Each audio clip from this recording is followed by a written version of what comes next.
Vamos lá, gente. Deixa eu ver se foi certo. A gravação começou, tá? Vamos lá. Então, falar, né, sobre o atendimento pré-hospitalar é uma coisa assim, bem boa para muita gente. Muita gente se identifica com esse tipo de atendimento, né? O atendimento nas ruas, principalmente. Apesar de que a gente tem uma categoria de atendimento pré-hospitalar fixo, mas esse material ele vai ser também muito mais voltado para o atendimento pré-hospitalar móvel, que são as ambulâncias mesmo, tá? Então vamos lá. Esse atendimento pré-hospitalar, vou sempre resumir, né? O APH ele surgiu lá desde os anos 80, inicialmente lá em São Paulo, Rio de Janeiro, Minas. E aí eles iniciaram, né, com os serviços de Corpo de Bombeiros, SAMU, resgate, e através da. Você vê que foi desde a década de 80, né? Mas a partir de 2002 foi que veio uma portaria importante, que é aqui. É o documento que rege realmente o atendimento pré-hospitalar no Brasil, né? Depois dele vieram outros documentos, mas essa portaria ela é importante, cai muito em concurso e diz lá um montão de coisas sobre como deve ser o atendimento pré-hospitalar, tá? Fala também do pré-hospitalar fixo, é bem bacana, bem completinho. E aí, conceituando esse APH, né, o que vem a ser esse atendimento? Então, o conceito aqui no slide está dizendo, né, é aquele atendimento prestado num primeiro nível de atenção para aqueles que têm alguma situação clínica, traumática ou psiquiátrica, e quando isso acontece fora, né, do hospital, fora do ambiente hospitalar, e que essas situações podem levar o cara, né, a ter alguma sequela ou levar até a morte. Então, esse é o conceito do Ministério da Saúde para o atendimento pré-hospitalar, tá? É uma assistência, né, num primeiro nível, rápido, a essas condições clínica, traumática, psiquiátrica, tem outras, né, obstétricas, e ocorrem fora do hospital e que podem levar esse indivíduo à morte ou alguma sequela, certo? Aqui algumas imagens, né? Esse aqui, treinamentos. Lá no quartel tem bastante desses treinamentos.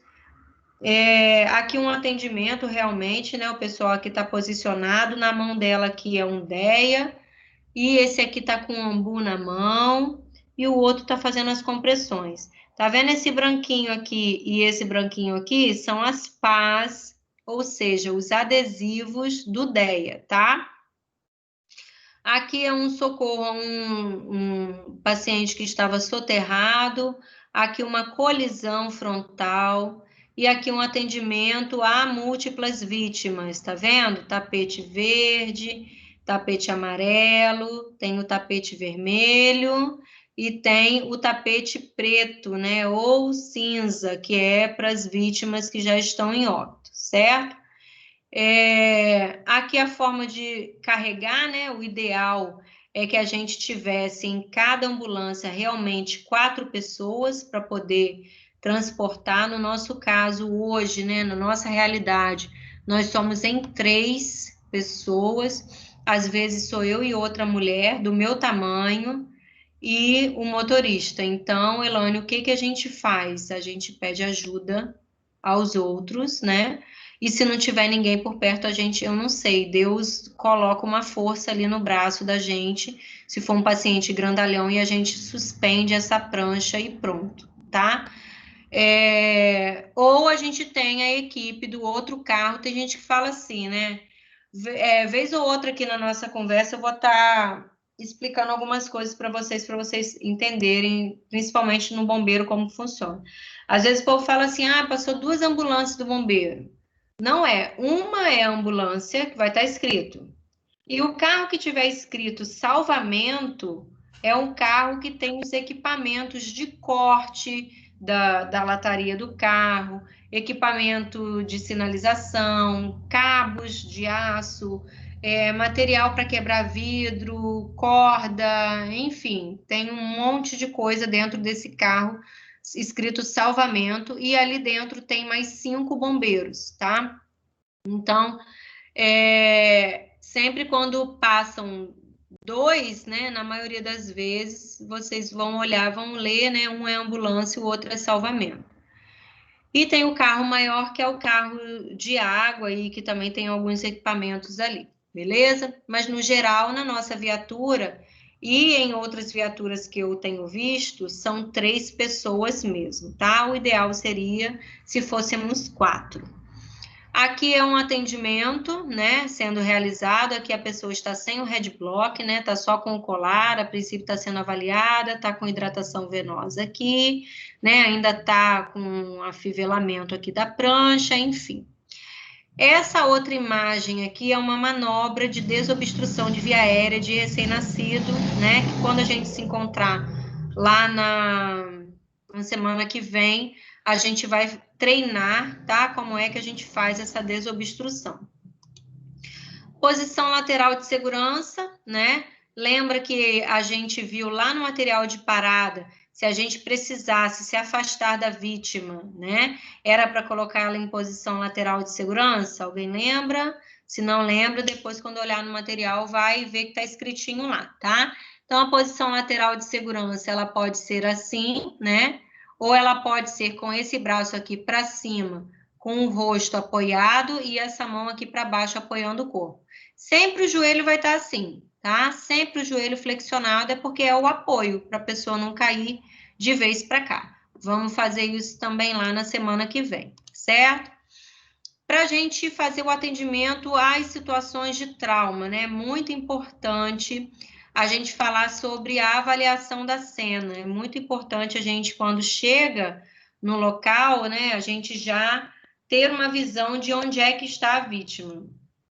Geralmente, se for num local que tem muita gente passando, né, a gente já vai identificar aquele bolo, aquela montoeira de gente que vai ser o local onde a vítima está. E se for uma situação que já esteja de noite, que não tem muita gente, é muito importante que a gente já chegando ao local, né, a gente vai vasculhando. Por exemplo, o que a gente faz? Quando tem o atendimento, a gente sai com o endereço, né, lógico, ponto de referência, tudo. E aí, se for uma estrada, por exemplo, a gente já fica monitorando, cada um olha para um lado, vigiando para ver se encontra algum sinal, né, do acidente, que às vezes pode acontecer de madrugada e não tem ninguém, né, ou só uma pessoa, ou o próprio acidentado ligar. Tivemos essa semana, que passou agora, um colega nosso lá do trabalho, que colidiu frontalmente o carro dele com outro carro na BR depois de Casimiro. E o carro dele, por ter, né, airbag duplo e estavam de cinto, era um carro alto, né? As pessoas se machucaram, eram 2 adultos e 2 crianças se machucaram, mas o outro carro, o condutor do outro carro, né, o motorista, ele morreu na hora. E o que colidiu junto, né, é um colega nosso que presta atendimento pré-hospitalar. Ele disse que ele desceu do carro, ajudou, né, a esposa e os 2 filhos a saírem, né, com todo cuidado. Ele também estava machucado e ele mesmo que acionou o socorro, né, e foi lá no carro e identificou que o outro carro, o motorista, tinha falecido. Então, muitas das vezes, a própria vítima é que vai ligar também para a gente para poder ser atendido, até porque, vamos supor, gente, eu falo por mim, né? Se eu estiver voltando de São Fidélis, né, ou indo, já é à noite, eu tô sozinha, eu não vou parar, né? Eu vou fazer o acionamento por telefone e vou dizer. Só que lá, quando a central pega os detalhes, né, quer saber quantas vítimas, para ver se vai 1 ou 2 ambulâncias, se tem alguém preso nas ferragens.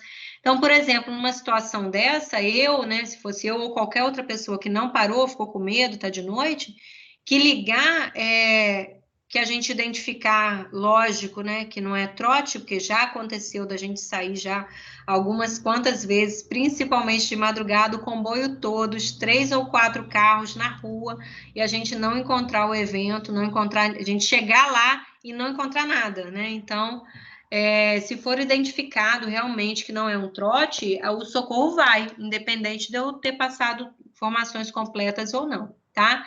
Mas aí nós, né, os profissionais, a gente quando está chegando no local, a gente já tem que estar de olho, né, para saber o que está se passando. Eu, por exemplo, eu tenho que ficar de olho porque se tiver 2 vítimas, eu vou ter que decidir quem que eu vou atender, né, primeiro. E para quem que eu vou pedir que veja lá, né, fulano, você vê lá aquela vítima para mim. Então, a gente já fica de olho, já chegando no local para já ir decidindo, né, o que vai ser feito. Então, a gente tem, né, dentro desse atendimento, a gente tem isso que eu falei, que é a avaliação da cena. A gente tem as situações de a gente ter que fazer triagem, né, ou seja, decidir quem vai ser atendido primeiro, né, ou quem não vai ser atendido. Elane, quem não vai ser atendido? Quem já está morto, né? Fora isso, os outros todos vão ser atendidos. Só vai ter um critério de atendimento sempre para casos de múltiplas vítimas que a gente vai ver mais para frente, tá? AMV é acidente com múltiplas vítimas, tá? Ou desastres, né? Que são as catástrofes, desabamentos, onde tem muita gente e tal. E o acidente com múltiplas vítimas, né? Ou atendimento a múltiplas vítimas, ele ocorre sempre quando tem algum ônibus, né? Alguma van. Uma vez a gente atendeu e nossa, foi um atendimento marcante que a gente fez, foi na estrada de Campos para São João da Barra, e uma van bateu com mais 2 carros, né? Então, tinha ali cerca de umas 20 pessoas. E um dos carros bateu numa árvore que estava com uma coisa de abelha, uma colmeia gigante. E aí alvoroçou aquelas abelhas, elas começaram a picar os pacientes e picar os bombeiros. Foi uma coisa assim tão louca que eles estavam fazendo atendimento, né? Quando eu estava em outro evento, e aí eu fui acionada pelo médico e a nossa central acionou outras ambulâncias daqui do município. E, cara, foi Deus, nós chegamos todo mundo junto, então a gente conseguiu colocar os pacientes, cada um, em uma ambulância, então não teve muito estresse da gente decidir, esse aqui eu vou evacuar logo, esse aqui eu vou evacuar daqui a pouco, esse aqui eu vou atender agora, esse aqui eu vou atender depois, foi tudo assim, né? E aí os meninos, eles pediam, né, para a gente chegar com os vidros fechados e só abrir na hora de retirar mesmo. Eles iam lá onde estava o foco das abelhas, traziam correndo e a gente pegava. Resultado da história. Muita gente picada de abelha, eles também, vários, foram medicados depois, mas graças a Deus a gente removeu todo mundo, dividindo nessas ambulâncias. Então, a gente não teve o estresse de definir, né? Esse aqui eu vou atender daqui a pouco, espera um pouquinho. Esse aqui é verde, eu vou atender daqui a pouco. Primeiro eu vou aqui no vermelho e no amarelo. Então, não tivemos essa situação, graças a Deus, tá? E outras situações com múltiplas vítimas que a gente atendeu, não teve vítimas vermelhas, só vítimas amarelas e verdes, então aí estava tranquilo. Eu já cheguei a transportar cerca de 5 pacientes dentro da ambulância, imagina. Eu, o técnico, o condutor, com mais 5 pacientes. Então, aconteceu já, né, outras situações, mas sempre com paciente verde e amarelo, que a gente deu conta, graças a Deus. Pois bem, a avaliação individual, né, com certeza, a gente avalia a cena, né, mas a avaliação de cada paciente é o mais importante. A nossa segurança, né, de todo mundo é muito importante, então não adianta a gente se enfiar num lugar, se a gente, é uma ribanceira, Ninguém vai descer uma ribanceira sem saber o que tem lá embaixo, até onde está, né, alcançando, em que o pé está pisando. Geralmente a gente se amarra um no outro com corda, e aí a gente precisa realmente ter uma segurança. Se a gente for pegar uma vítima lá embaixo, que precisar subir de prancha, né, numa ribanceira, por exemplo, né, ou aqui, aconteceu na beira do rio, um cara bateu na mulher, empurrou ela, ela caiu lá embaixo, então a gente desceu de escada e teve que subir essa vítima na prancha. Tem que amarrar bem, porque quando a prancha ela fica de pé, a gente acaba escorregando, né? Então, numa situação dessa, a gente só sobe a vítima se ela estiver bem amarrada na prancha, para não correr o risco dela vazar. Deus me livre e guarde. Ainda bem que a gente amarra muito, muito mesmo, para não correr esse risco, tá? Isso aqui, olha, é importante e muito complicado.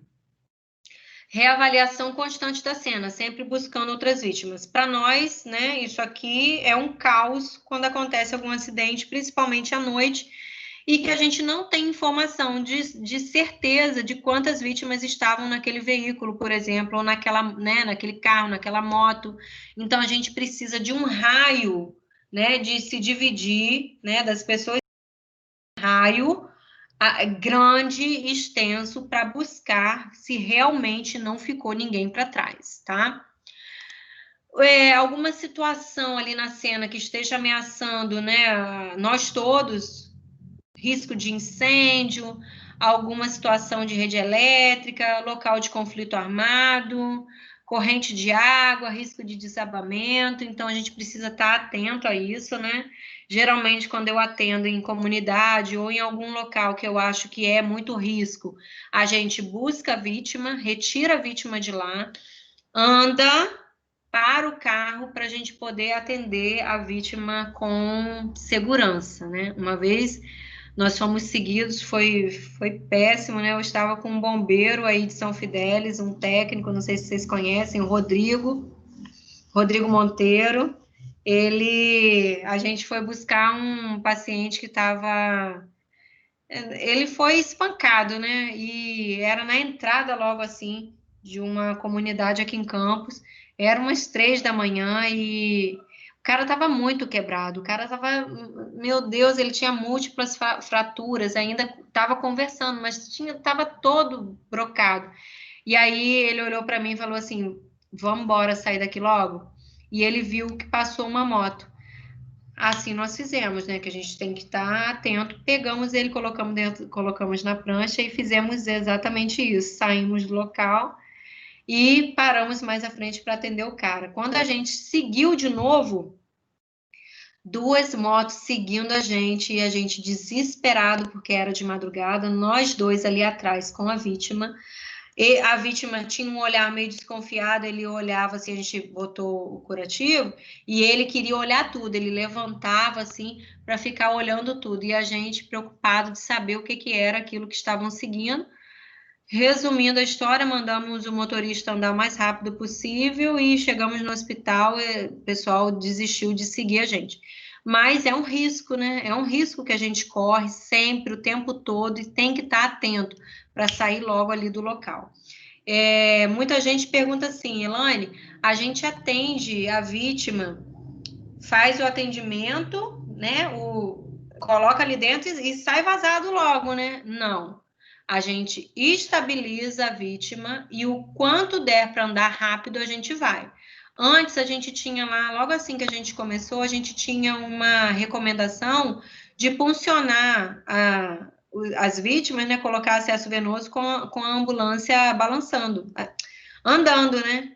Então, vocês imaginem o caos que era, um em pé segurando o braço da vítima, a gente pedindo para a vítima não mexer, outro com gelco na mão, aí depois que conseguia acessar a luz da veia, alguém para pegar o equipo, enfim, fora o risco da gente acabar se machucando e machucando a vítima, né? Então, hoje em dia a recomendação não é essa, a recomendação é a gente estabilizar a vítima para poder seguir caminho.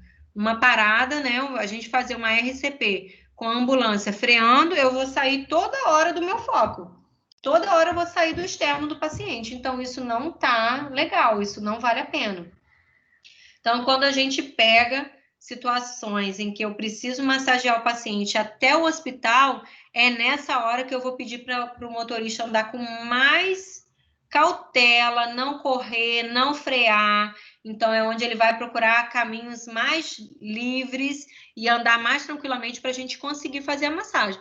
Porque senão nós vamos correr, né? O paciente vai ficar sem ser massageado, que é o, né, proibido, e aí a gente não vai conseguir realmente fazer o atendimento que é para ser feito a essa vítima, tá, gente? Então, muita gente fica com dúvida nisso daí, e é importante que a gente não fique com isso na cabeça. Não é só transporte. O atendimento pré-hospitalar móvel, ele não é só transporte, ele é atendimento, estabilização, e aí sim o transporte. Não é jogar ali dentro esses dias. Meu namorado estava assim, vocês não botam o paciente ali dentro e vaza logo? Não, a gente precisa atender. Não adianta só colocar ali dentro e sair correndo para poder levar para o hospital, se eu tenho um monte de coisa ali que vai ajudar ele, né? Que é para eu atendê-lo, ok? Fora isso, é importante pensar na sinalização do local, né? Se quem não sabe, existe até uma forma, fora os cones, né, que vocês estão vendo aqui, existe uma forma correta da gente parar os carros, ou seja, a gente para os carros numa posição que proteja o local, para que se vier um maluco, ao invés de atropelar a gente, bata primeiro no carro, tá? Então, resumidamente, fora esses cones, essa sinalização toda, a gente tem uma forma correta de parar as viaturas para proteger o local. Aqui algumas situações, né? Aqui a colisão frontal, essa aqui é uma colisão lateral, essa daqui é uma traseira, essa aqui frontal também. E aí, quando a gente chega e identifica os carros, né? Quando a gente olha como que a máquina está, a gente já pode imaginar como é que essa vítima ela vai estar lá dentro. Então, o evento, o local, ele já mostra muito, né? De como é que essa vítima pode estar. Então, a gente tem um ramo, né, no trauma, que a gente chama de cinemática do trauma, que é isso, é que da forma que esse acidente aconteceu, é que vai mostrar a gravidade ali da situação.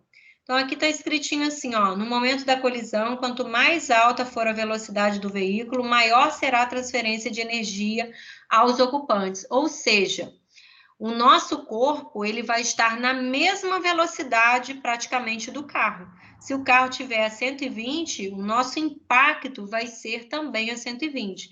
E aí tem, né, a colisão da máquina, o carro vai bater em algum lugar, o nosso corpo vai bater no carro e os nossos órgãos vão bater nos ossos. Então, por isso é que a gente olhando, né, os danos no veículo, é que a gente pode já prever e atentar para lesões graves nessas vítimas. Gente, tudo bem até agora? Beleza? Tudo tranquilo? Então tá bom. Vamos dar prosseguimento aqui. Então a gente tem, né, os tipos de colisão. Beleza, Matias, seja bem-vindo, tranquilo.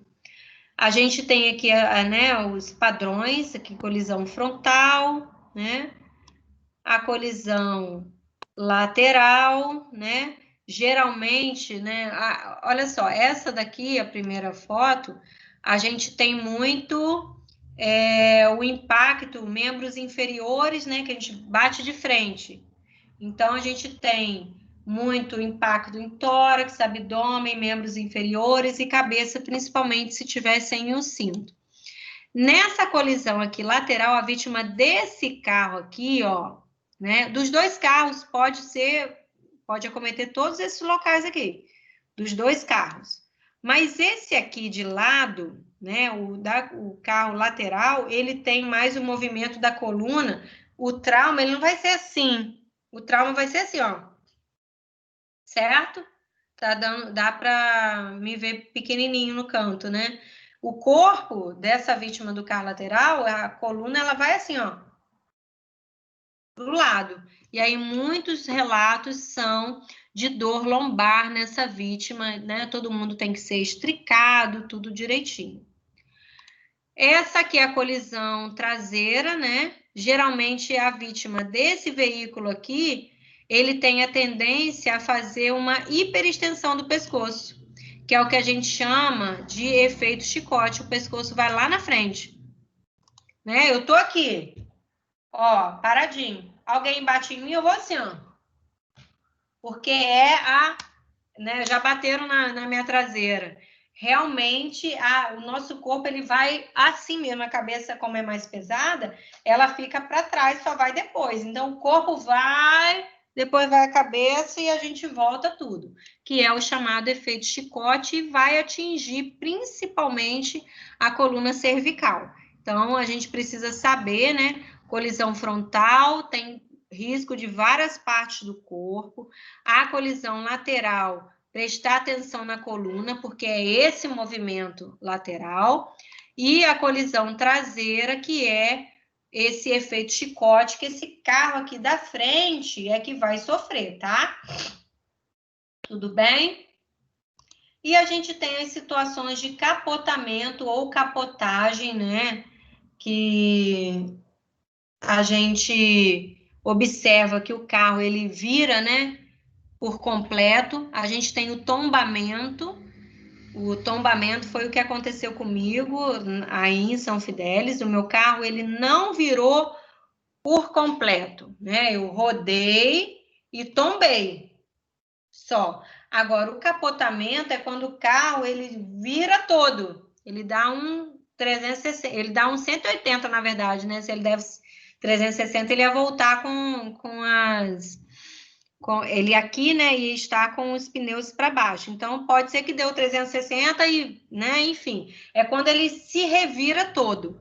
Aí, a gravidade desse tipo aqui de situação é quando, né, principalmente se a pessoa tiver sem o cinto, tá? Então, se algum ocupante estiver sem cinto, ele vai ser chacoalhado aqui dentro igual uma pedra, porque ele está solto, então ele vai se revirar todo aqui. E a chance, né, de ejeção, né, quando essa vítima ela é jogada para fora, né, tem gente que fala, foi cuspido, foi jogado para fora, mas o termo certo é quando essa vítima ela é ejetada, ela é considerada uma vítima muito grave, tá? Então, a gente precisa prestar sempre atenção, sempre na situação dos veículos, para a gente identificar a gravidade, né? A possível gravidade desses ocupantes dos veículos, tá? Ó, sabe o que acontece às vezes aqui em Campos? Não sei se vocês já andaram aqui na 28 de março, eu acho que sim. É uma via longa, muito longa. E o povo senta o bambu. É o local onde mais, aqui na 28 e na Arthur Bernardes. A gente chega, o veículo tá assim, né? No início, quando eu comecei a ver, eu falei, meu Deus, morreu todo mundo.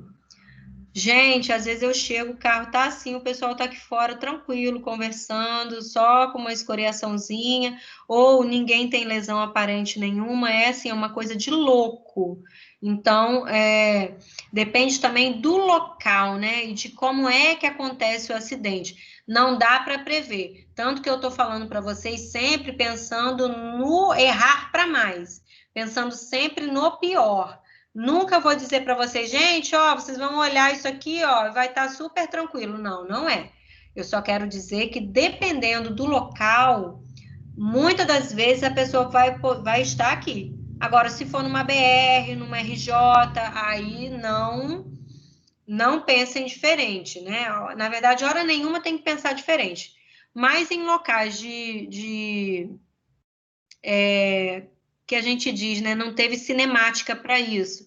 Local onde a pessoa, de repente, só deu um mole e bateu em algum outro carro e tombou, fez o capotamento e está assim, ótimo, beleza. Mas a gente tem que sempre pensar, olhar como muito grave, tá?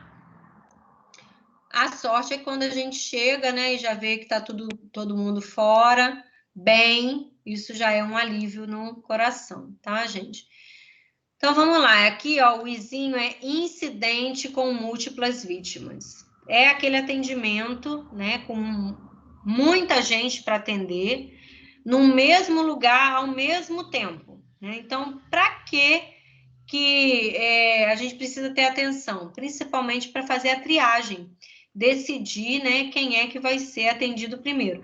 Isso é muito legal, é muito engraçado que vocês sempre perguntam muito assim: Elaine, e o idoso, e a criança, e isso, e aquilo outro. Lógico que vocês vão olhar aqui o que está escrito, né? A gente vai conversar. Lógico que a gente tem os passos, né, a serem seguidos, sempre coordenados por um médico, e a gente ir fazendo atendimento, né, passo a passo, fazendo a triagem junto com o médico, enfim.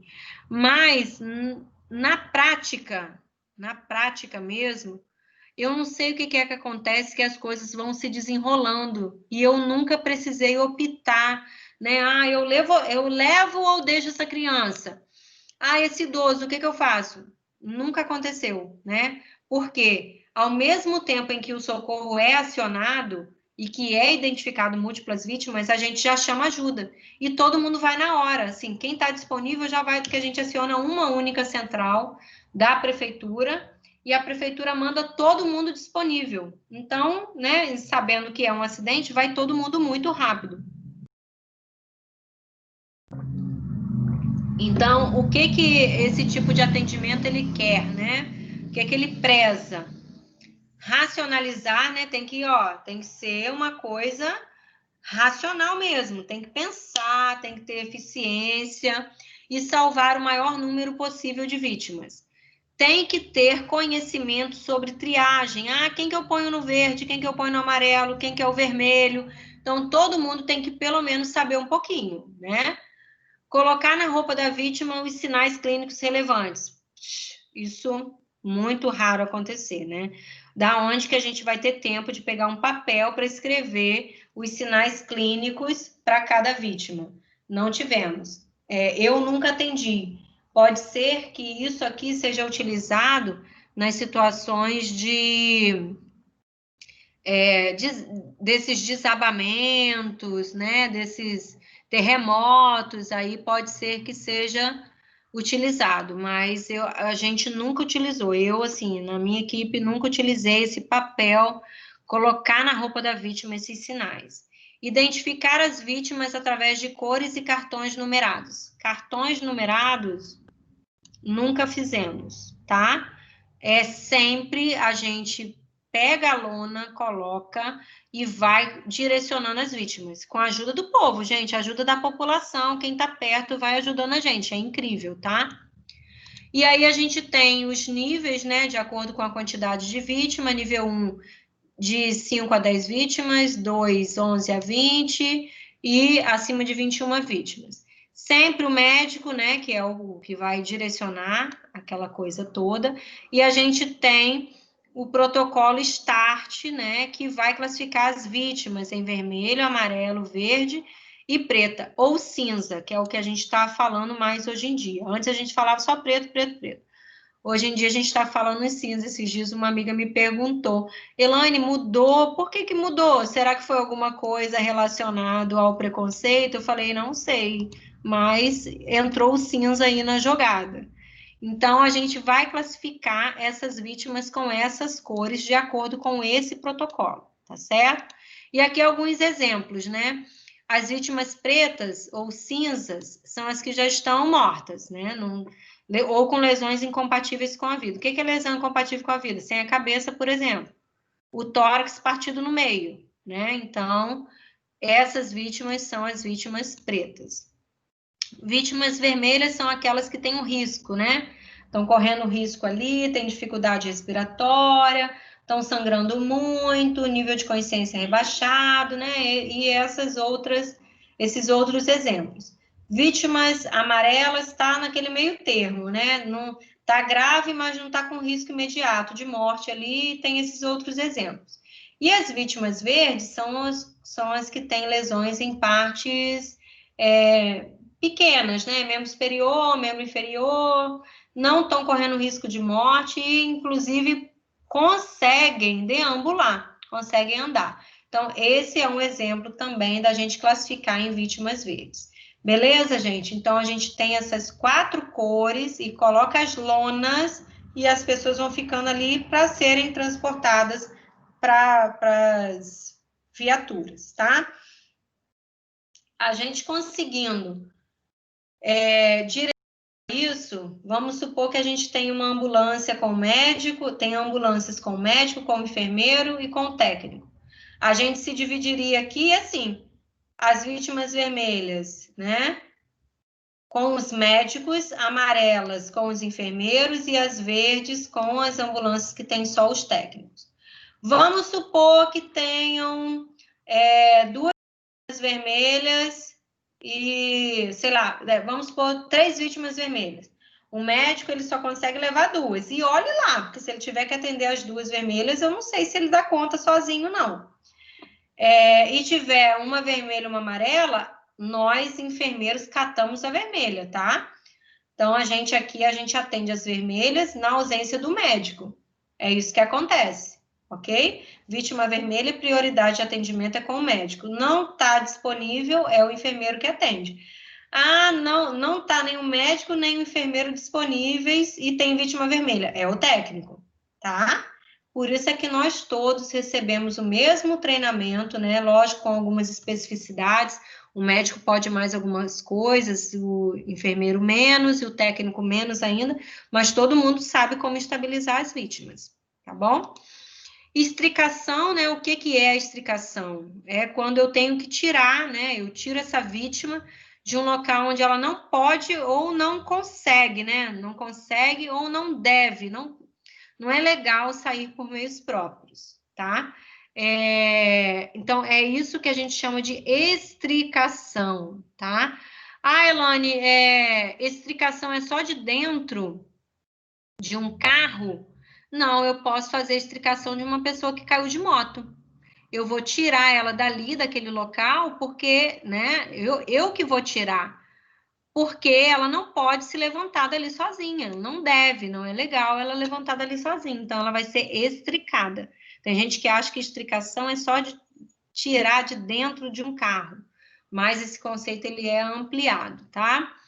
Todo cuidado a essas vítimas, né? A estricação, ela é principalmente para proteger essa coluna, né? A coluna completa, principalmente a parte cervical do paciente, tá?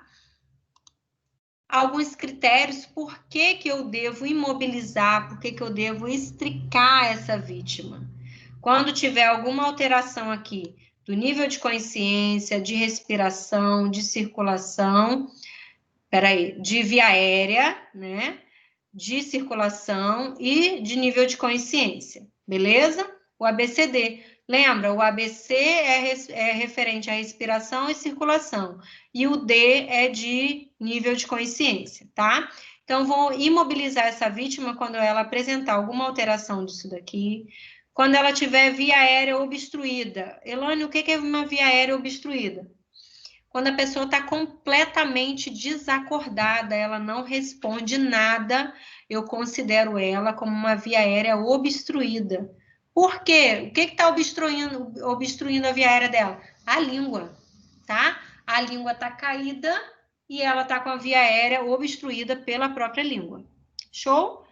Dificuldade de respirar, baixa de oxigênio, hemorragia, né? Sinais de choque. Choque circulatório é a mesma coisa que choque hipovolêmico, beleza? E alteração do nível de consciência. São essas todas alterações aqui, né, que podem estar presentes aqui dentro dessa história de ABCD, que é alteração na respiração, na circulação e no nível de consciência. Beleza até aí? Show? Aqui, ó, todas as situações que a gente precisa pranchar, né? Quando a gente fala pranchar, estricar, imobilizar, é tudo a mesma coisa, praticamente. É colocar na prancha. Colocar colar, colocar headblock, afivelar, tá? Então, essas todas situações aqui, a gente considera, sim, colocar a vítima na prancha, tá? Eu quero que vocês tenham maior atenção aqui, sempre, ó, idoso, né? Às vezes a situação, você vai olhar assim, o idoso tá tranquilo, mas vamos imobilizar, ok? Vai olhar a uma pessoa que caiu de uma, sei lá, de uma escada ou da laje, vamos imobilizar. Sempre que a altura for maior que 2 metros, né? Porque a altura, até o dobro da nossa altura, aparentemente não tem problema, tá? Então, a partir de 2 metros é que a gente já se preocupa em imobilizar essas pessoas. Dor à palpação, tá? Isso aqui, no caso, vai ser dor na coluna. Se eu palpo a coluna e dói, né? Ou a pessoa diz para mim que está doendo, a gente vai pranchar. Dor à rotação de pescoço. Vamos supor, eu chego no local, a pessoa tá, acontece muito isso, tá? A pessoa tá recostada em cima do capacete, ou em cima de uma mochila, ou em cima da perna de alguém. E aí, Elane, e aí? Você coloca logo o colar, você faz o quê? Não. Se ele tiver só com queixa, membros inferiores, né, ou membro inferior, superior, e tá nesse ato de recostar, eu tiro tudo, tiro essa perna, tiro tudo debaixo da cabeça dele. Boto ele em ângulo zero, parado, e palpo, né? Palpo lá atrás a cervical dele. Vamos fazer isso semana que vem. E peço para ele olhar para um lado, volta neutro, para o outro.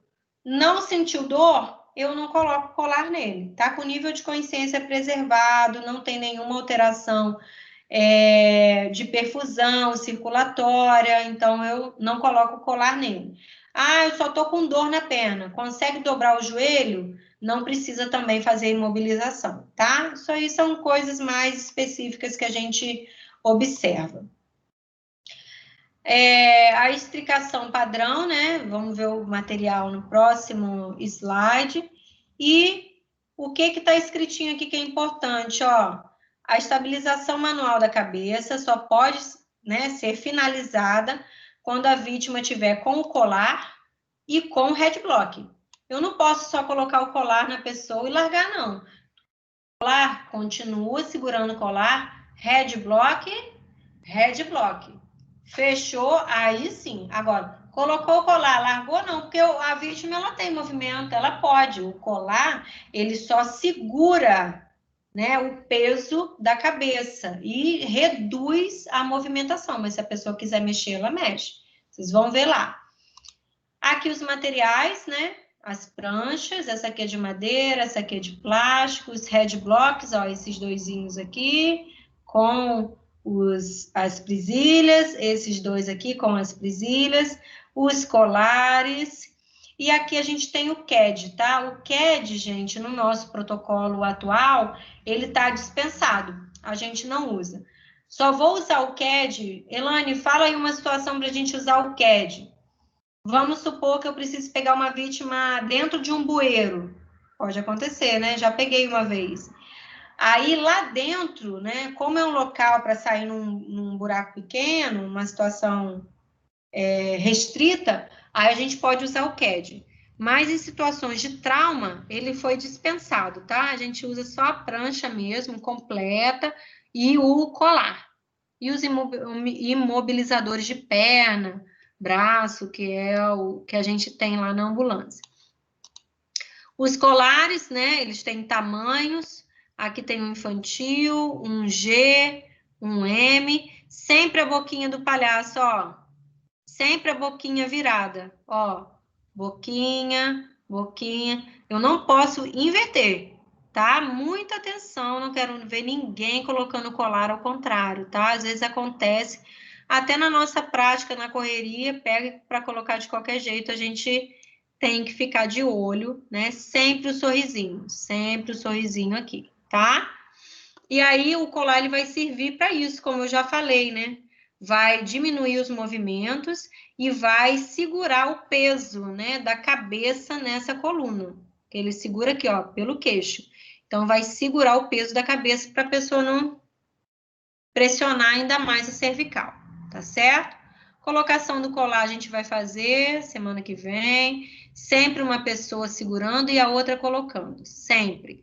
Ah, Elane, não dá, só tem uma pessoa. Essa minha perna vai segurar a cabeça, vamos supor eu sozinho. Essa perna vai segurar a cabeça e eu vou colocar o colar. Vamos fazer semana que vem. Semana que vem vai ser bom demais. Aqui é o CAD, né, que não é muito indicado mais. Nessa situação aqui, ele não é indicado mais, né, no carro. Mas ele vem com um monte de fivela, tá vendo? A fivela verde, a fivela amarela, vermelha, a branca, que passa por baixo e pega aqui, ó. Passa por baixo da perna e pega aqui. Aqui, né, como que a gente vai estricando, de preferência, retirar tórax, né, retirar a parte de tórax primeiro da vítima, e aqui é ruim porque essa pessoa que está aqui, né, ela tem que ficar, essa pessoa está com CAD, tá vendo? Essas imagens são antigas. Essa pessoa que está aqui, né, ela largou a cabeça porque está tudo imobilizado no CAD, a gente se pergunta, poxa, o CAD é muito legal, por que que tiraram? Realmente, né? Mas os estudos nacionais e internacionais apontam que na colocação do CAD a gente mexe muito a vítima. Então é melhor mexer de uma vezada só e mobilizando sempre a cabeça, né? Quando a gente for fazer a simulação, eu vou mostrar para vocês essa pessoa aqui como que ela tem que estar com essa cabeça e com esse colar, tá? A retirada de capacete, sempre duas pessoas também, uma retira e a outra segura esse pescoço, retirou. Essa mão vai ter que sair fora daqui, porque é aqui que vai entrar o colar, certo? Essa pessoa que retirou é que vai assumir a cabeça e esse outro vai colocar o colar. Na prática vai dar para vocês olharem tudo isso. Rolamento de 90 graus, sempre prestar atenção nesses braços, né? É bom vocês irem olhando hoje, para a gente fazer direitinho semana que vem. Ó, um braço, ó, cruzado com o outro, certo?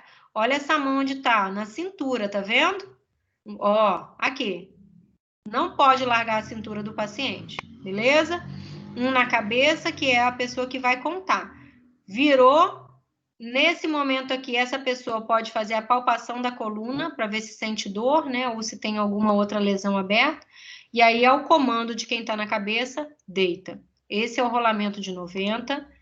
O rolamento de 180 graus, quando a pessoa está em decúbito ventral, a gente vira um lado e depois deita.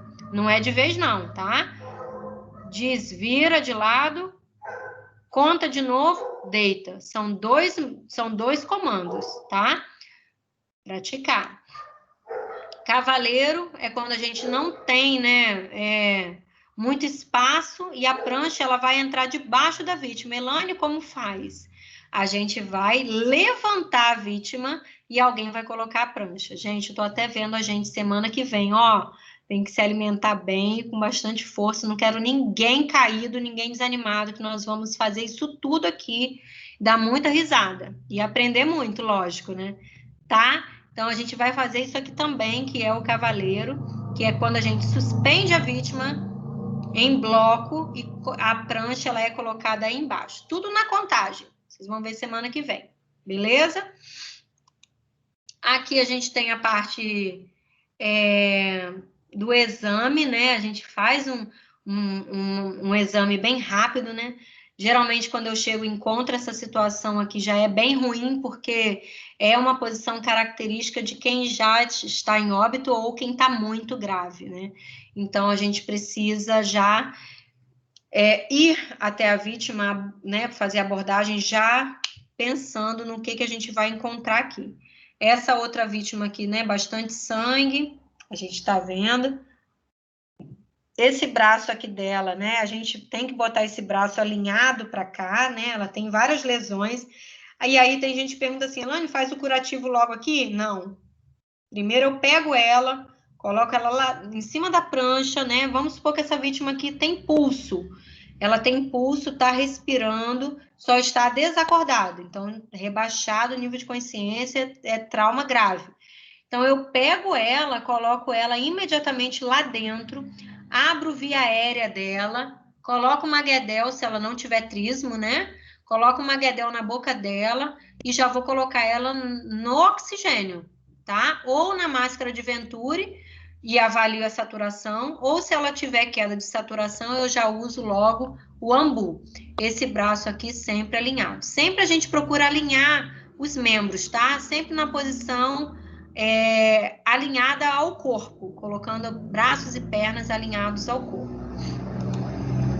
Aqui é uma situação de abertura de via aérea, né?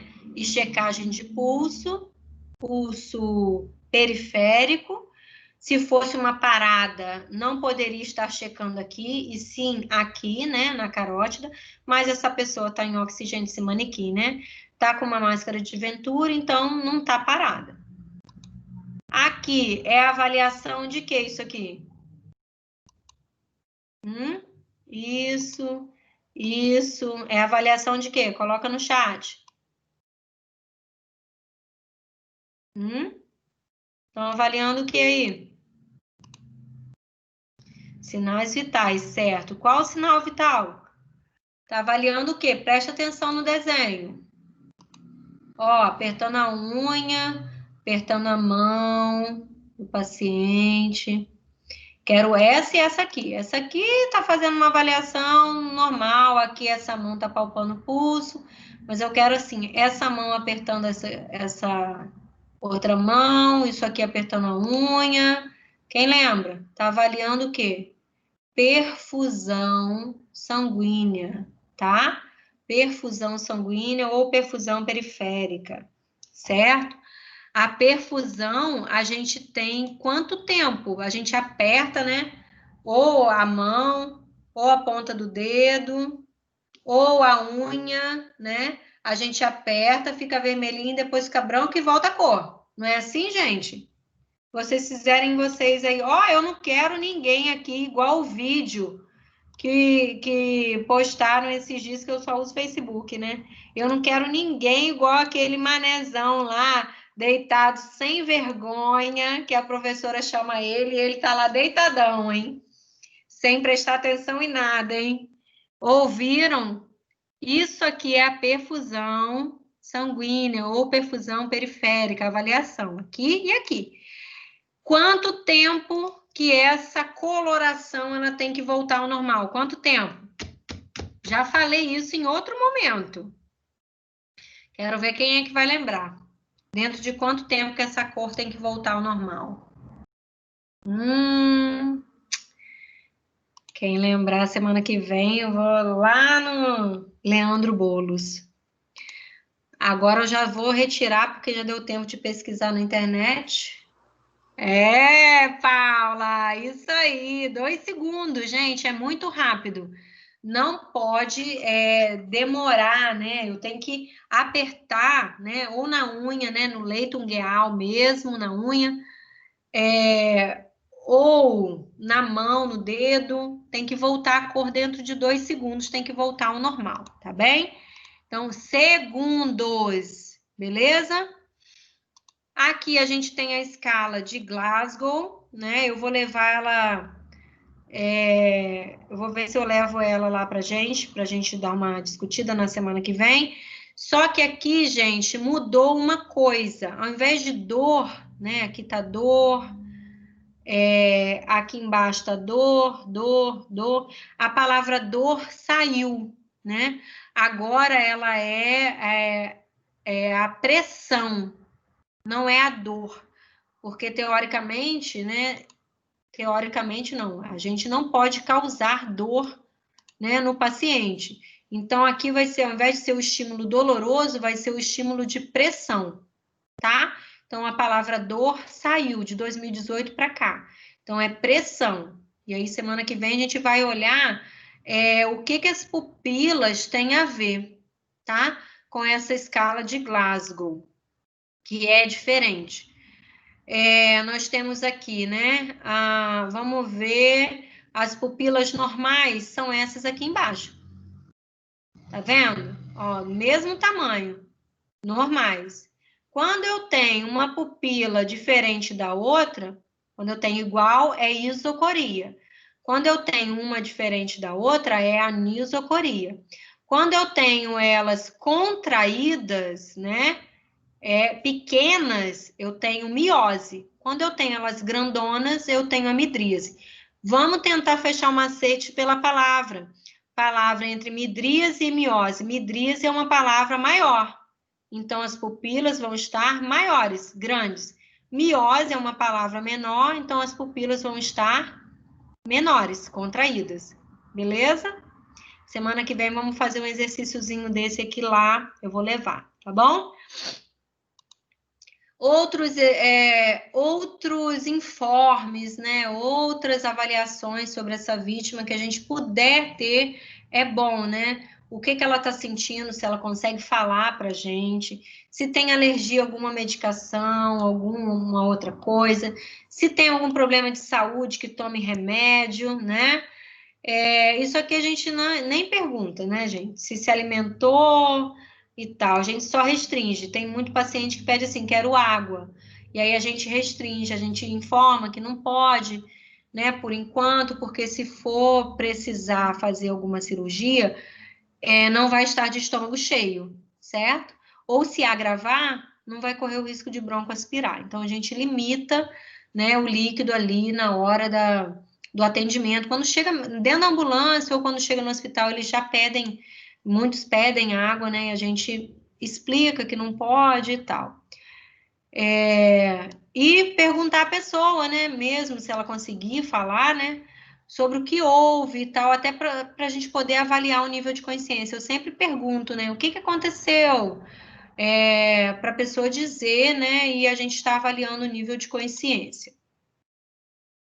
Aqui são alguns dados, né, de pesquisas novas de 2018 para cá, tá? Que sempre que essa vítima ela não tenha lesões que impedem ela de deambular e ela não tem alteração no nível de consciência, nem na respiração, nem na circulação, ela pode, né, fazer a tal autoexplicação assistida.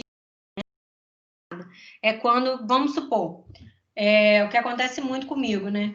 Um carro que eu tô vendo que a cinemática, o local não foi um local de muita velocidade, foi um local de no máximo ali 50, né? Vamos supor que tenha sido isso.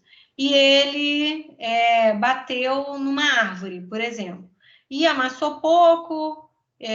Eu estou vendo que ele não tem muitas lesões, o paciente está orientado, está ao volante, explica para mim o que houve, eu faço a avaliação dele, né? Principalmente da coluna cervical, faço a avaliação, estou vendo que ele está com um nível de consciência bacana, não tem nenhuma lesão que impeça ele de se mexer, eu deixo ele sair do carro, junto comigo, devagar e orientado, como eu digo. Primeiro as pernas, vai girando o corpo todo, para aí sim se levantar junto comigo e deitar na maca, tá? Então, vamos conversar mais sobre isso semana que vem, beleza? Aqui tá só dizendo isso aí que eu acabei de falar. E tem isso aqui, né, gente? Muito difícil de acontecer.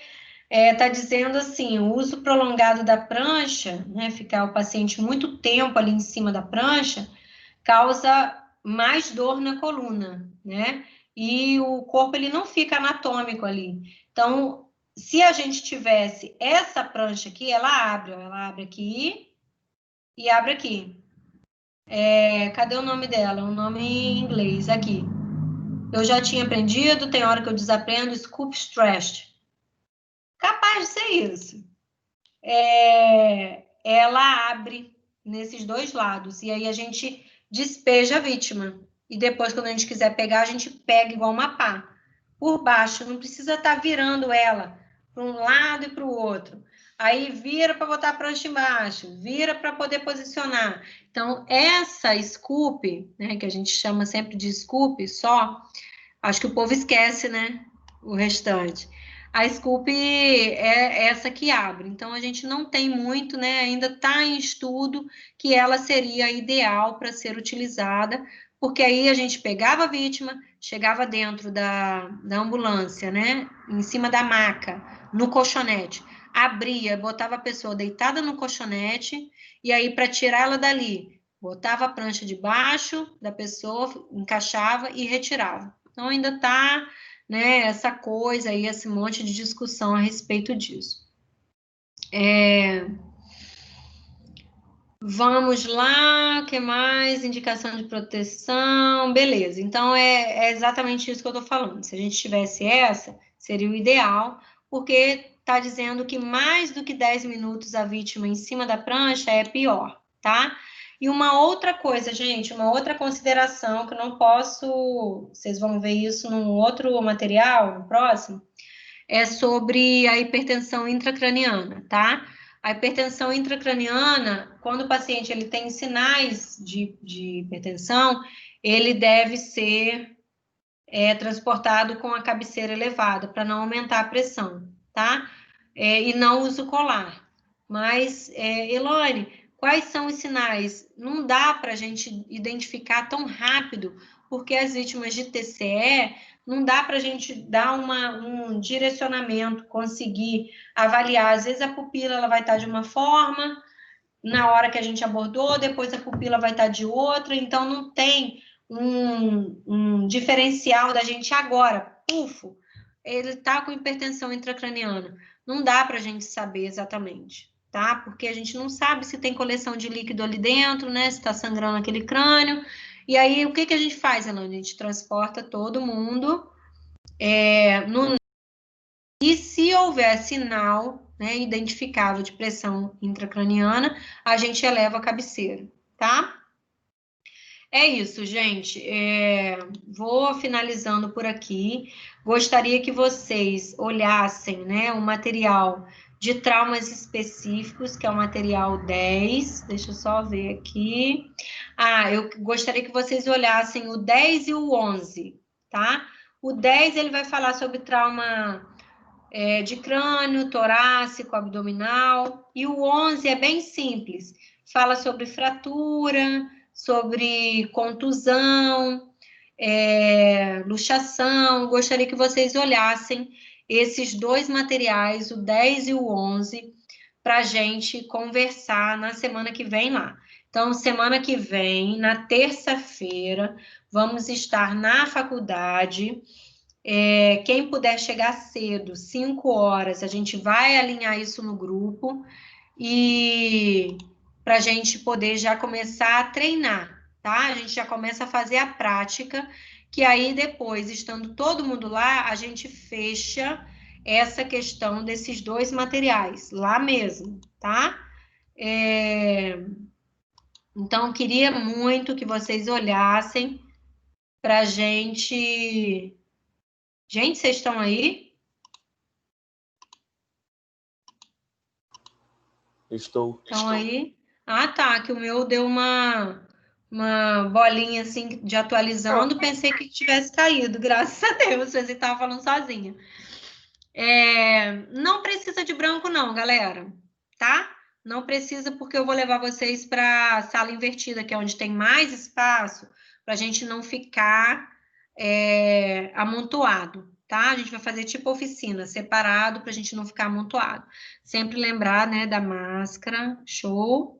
Não tem problema, gente, lá no grupo a gente define, quem puder chegar às 5, já é melhor que a gente já vai treinando, tá? E tirando dúvidas. Quem não puder, vai chegar às 19 horas, normal, igual a gente sempre é o nosso horário. Semana que vem vai ser nossa aula no dia 17. Show? Beleza? Vai ser nossa aula no dia 17. E o desafio vai ser no dia... É porque, Paula, eu tinha colocado no dia 24, mas é porque eu tinha precisado trocar com Lauana, mas não vai ser necessário ser dia 24, vai ser no nosso dia de aula mesmo, dia 23, segunda-feira. Desafio, dia 23, segunda-feira, lá na faculdade. E semana que vem, dia 17, terça-feira, quem puder chegar às 5 horas, 5 horas.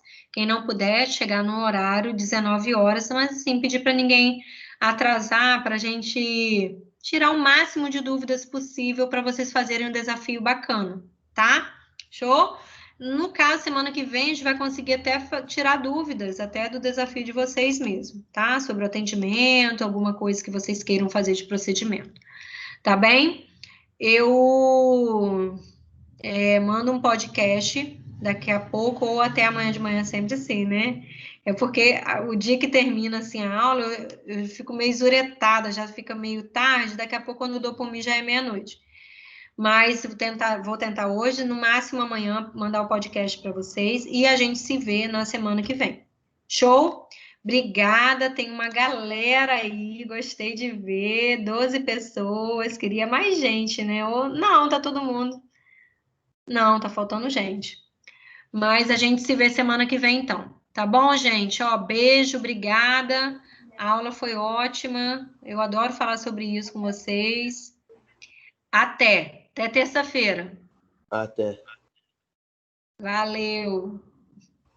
Valeu.